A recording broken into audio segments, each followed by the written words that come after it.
It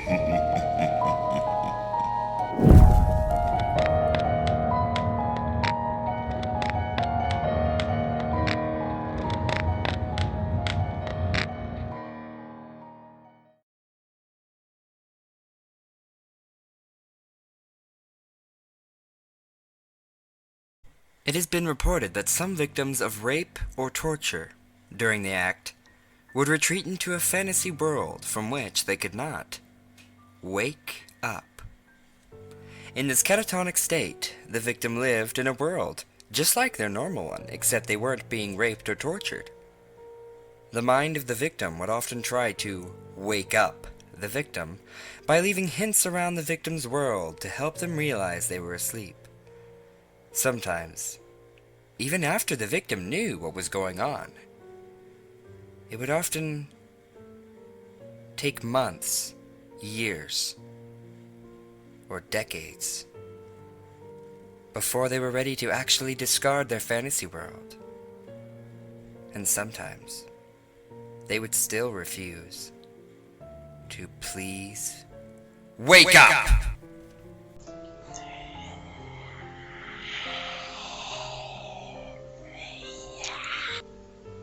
This morning, I stepped out of the shower, and the bathroom was fine. White walls, white tiles, sink and counter with toothpaste crusted all over. 3 out of the 4 light bulbs over the mirror were still good. 100-watt, clear bulb, blinding bright in the small white room. Like always, I was late, so I skipped shaving. She liked it when I didn't shave anyway. I was thinking about doing mutton chops, and she'd get a kick out of that. When I passed the mirror and noticed that, well, I was grinning. I didn't even know I was grinning. I'm in the bathroom tonight before bed, and, well, there's just something wrong with the lights.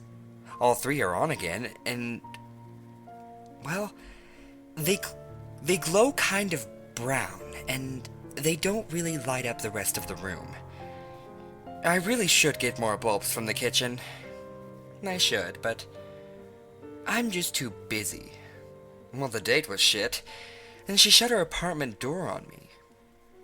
You'd think that would wipe off the stupid, shit-eating grin from this morning, but I came back in the bathroom, and in the mirror, my face was still doing it. If I touch my face, it doesn't feel like a grin, but there it is in the mirror. In the brown light, it's hard to make out, but have you ever really counted how many teeth show when you smile? I lean in close. 1, 2, 3, 4. Oh, I didn't know my mouth was so wide. 9, 10, 11.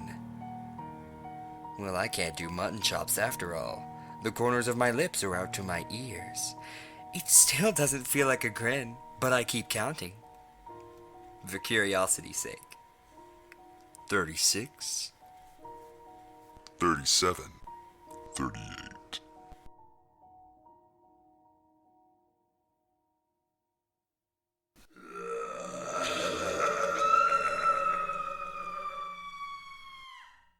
Do you have someone you hate? Someone you would do absolutely anything to hurt? Pay any price for vengeance? If so, you may want to consider visiting Lightless City. To get there, go to any decent-sized city and find a deserted alleyway at night. Go into it, and close your eyes as tightly as you can. Whisper, "Lightless City," and concentrate on the darkness. You've probably noticed that there are faint colors and abstract shapes that you can make out if you try to focus your eyes when they're closed. Watch those images go by. After a few minutes, the images should start to get clearer and brighter. When this happens, they'll start taking on detailed forms, images of violent murders, deformed animals, and similar things. No matter what you see, keep your eyes closed. You'll start to lose track of time, but eventually the images will stop, and you'll see pure darkness. Nothing but deep black, no colors or shapes. When you are absolutely certain that you see pure darkness, you may open your eyes. You will now be in a very dark city. There won't be a single light or star in the sky.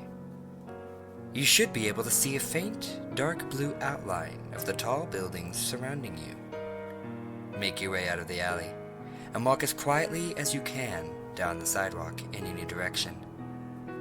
If you hear movement, run as quickly as you can away from the noise. There are animals in Lightless City. It's too dark to make out the details of them, but they're the size of large wild felines and will kill any human that they catch. Keep moving until you reach an area with smaller buildings, the edge of the city. A child will approach you, his face dully glowing, letting you see that he is eyeless. He will ask, "Will you share your light with me?" Say yes, and the child will reach for your face and rip out your right eye. And now it will be painful, but there shouldn't be any bleeding or open wound. The child will thank you and leave. Keep walking, and a tall man will appear before you. Whose light do you wish to have taken away? Speak the name of the person you hate, and as soon as you say their name, they will go completely and irreversibly blind. No amount of surgery or money will fix their blindness. Is your hatred satisfied? The man will ask. If it is, say yes, and you will awaken in the alley. If not, then say no, and the man will disappear. Keep walking, and you will come across yet another eyeless child. Will you share your light with me? Say yes, and your left eye will be torn out, leaving you blind. Keep walking, and the tall man will appear again, although you, of course, will have to rely on his voice.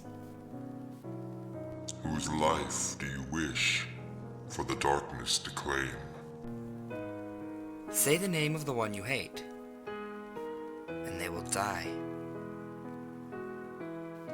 You will not be asked if your hatred is satisfied this time, and you will not be able to return to the alley. I told you to make sure you really hated someone before doing this. You will spend the rest of your life wandering around Lightless City, blind, with only your hatred to keep you warm. For some people, that's enough.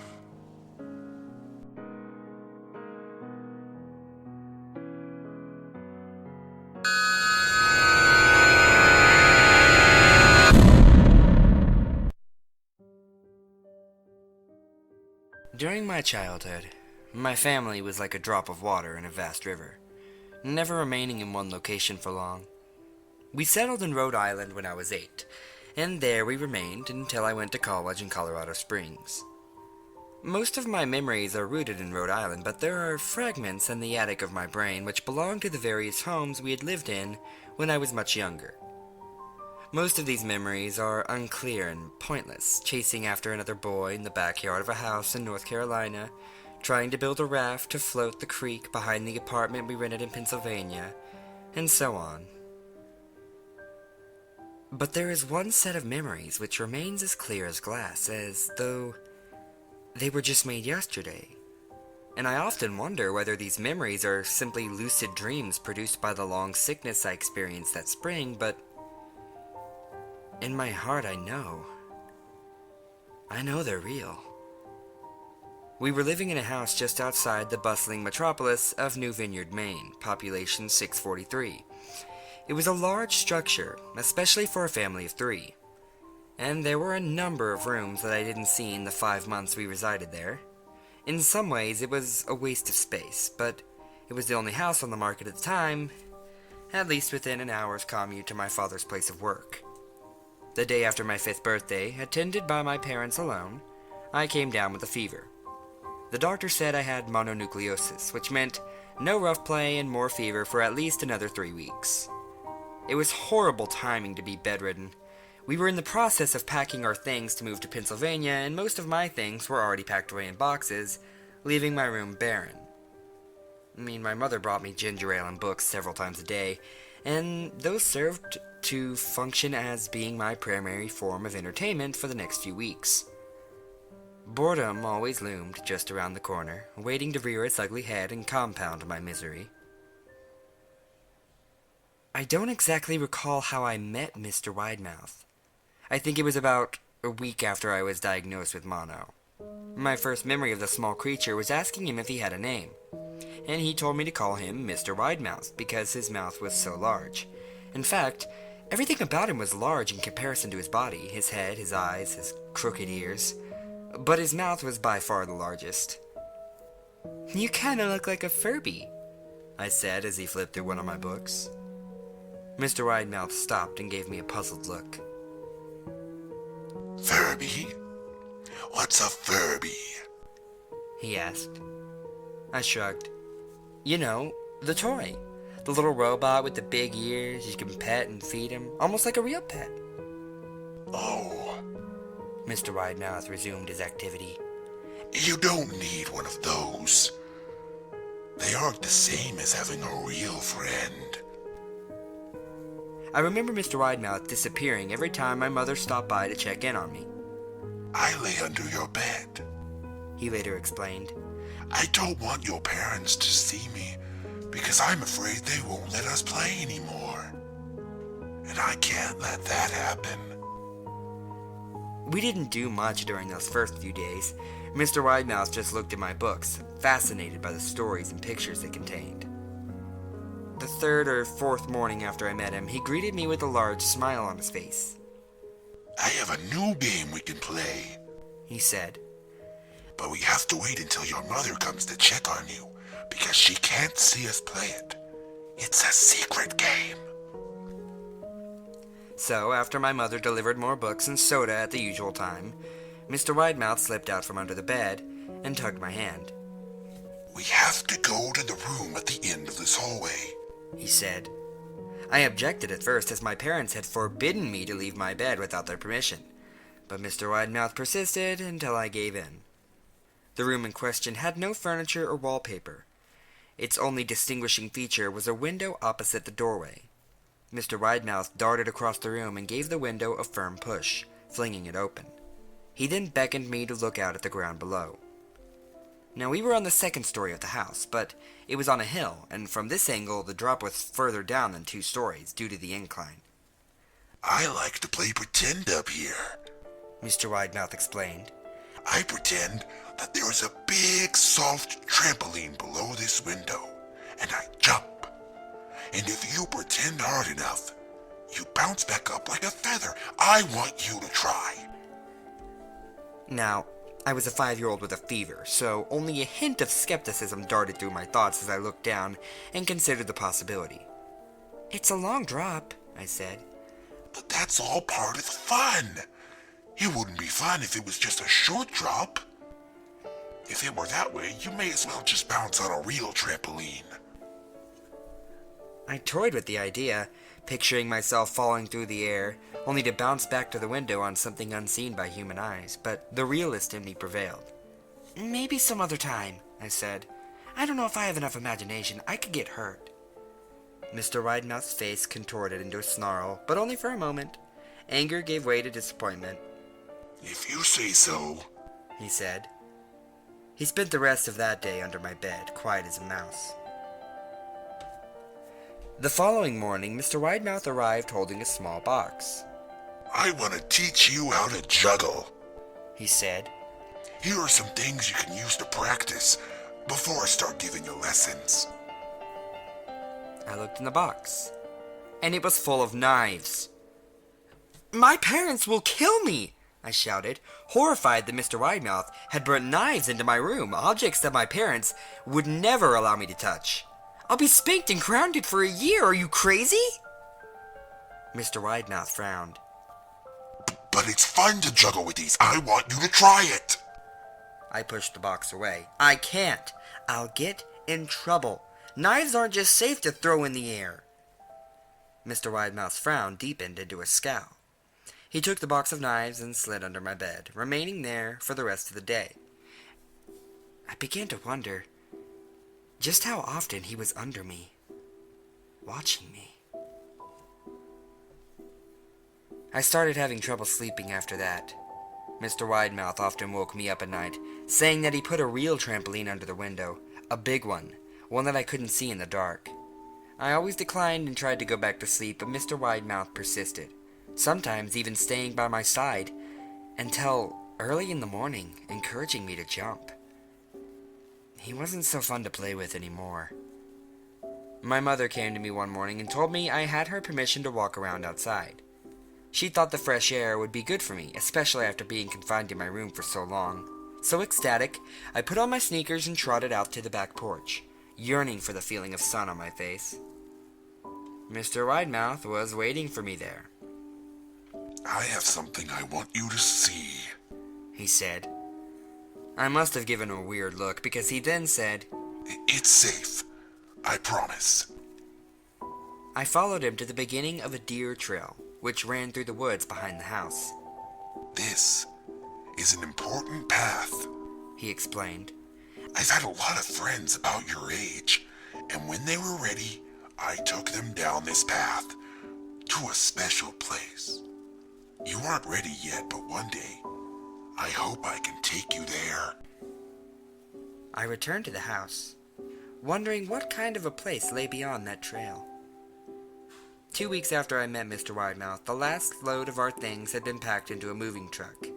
I would be in the cab of that truck, sitting next to my father for the long drive to Pennsylvania.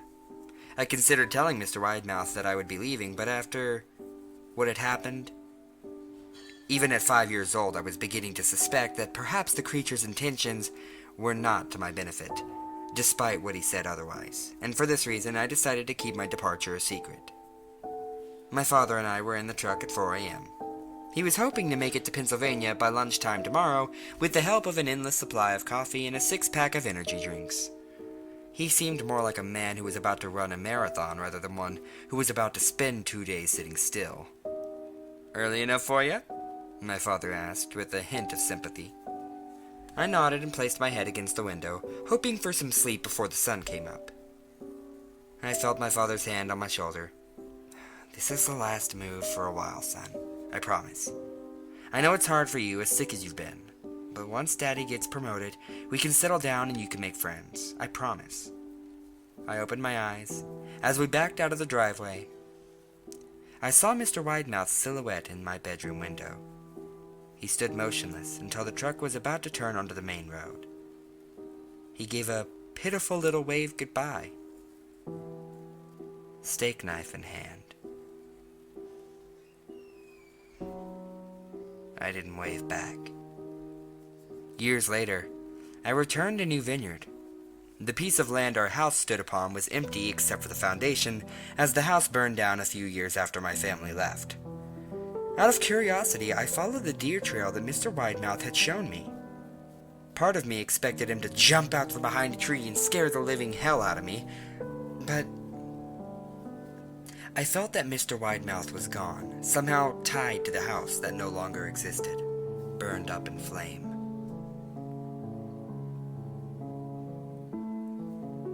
The trail ended at the New Vineyard Memorial Cemetery. And as I looked on at the headstones, I noticed that many of them belonged to children.